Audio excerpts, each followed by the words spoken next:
A healthy community is where each person can be equally involved in their community, no matter their standing in that community, and that they will be treated fairly, no matter their standing in that community. And that requires a culture that understands a balance between freedom and responsibility. And on the one hand, freedom, and I would say freedoms that are enshrined in the United States Constitution, in our First Amendment, in our Fifth Amendment, in our 13th, 14th, and 15th Amendments, that really make it possible for each individual to be free and for others to be free.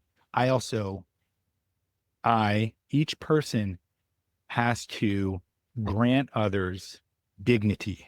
And I think dignity is one of the most bedrock principles in a healthy community because I have to see you, recognize your worth, and say, I live for your worth also. I can't just exist for myself. I have to live for other people. I have to be willing to give myself to something greater. If I want to be healthy, then you have to be healthy. In a letter from a Birmingham jail, Dr. King quoted Martin Buber about the I-thou relationship. And I have to believe that you are a full person who is owed what I am owed. And if I can see that in you, which, as we know right now, can be very difficult in an incredibly fractured country. But if I'm going to be in community with you, I have to see that you are a thou from my I. We owe one another dignity and proceed from there. It's a tall order right now. Our best shot at doing that, I'm not going to think about the nation. I'm going to think about where I live because that's where I can do it. I have this Wendell Berry quotation. A community is the mental and spiritual condition of knowing that a place is shared and that the people who share the place define and limit the possibility of each other's lives. It is the knowledge that people have of each other, their concern for each other, their trust in each other, the freedom with which they come and go among themselves.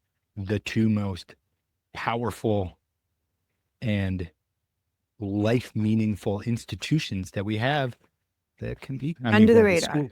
Under the radar. But the municipal government and the school district shape life.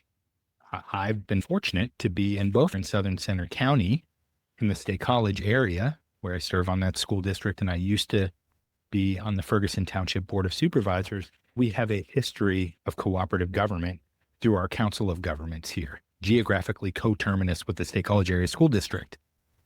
That cooperation has been formalized through an intergovernmental solar power purchase agreement, where one school district, a council of governments, a county government, 2 authorities, and 5 municipalities aggregated their electricity for a shared 15-year solar power agreement. And there's climate planning that's shared between the municipal governments here. But since I'm on the school board and we're doing a district-wide facilities master plan, and I'm aware of the climate planning in the area and land use planning, et cetera, I can say, well, how are we interacting with our municipal governments? And I think that has been a really positive thing. It's another layer of complexity, another set of relationships to manage. But because we're here for shared life, we can do things together that I think in a lot of places end up not doing it. I would say things that you would not see if you're looking at my LinkedIn page. You would not see concerted talk show radio media campaigns to assassinate my character.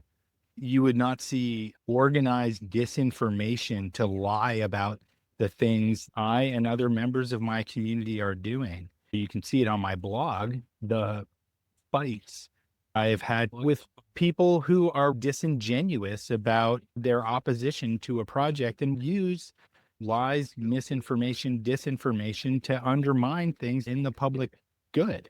Why this climate change is garbage. That's a caricature voice we might think of as, a central PA farmer. And that's not always true at all. They say, I'm really doing things to use cover crops and I'm trying to fix nitrogen in my soil without chemical fertilizers. We want to take care of our soil and understand it's part of the carbon cycle. The better I take care of my soil, the better I'm taking care of the planet.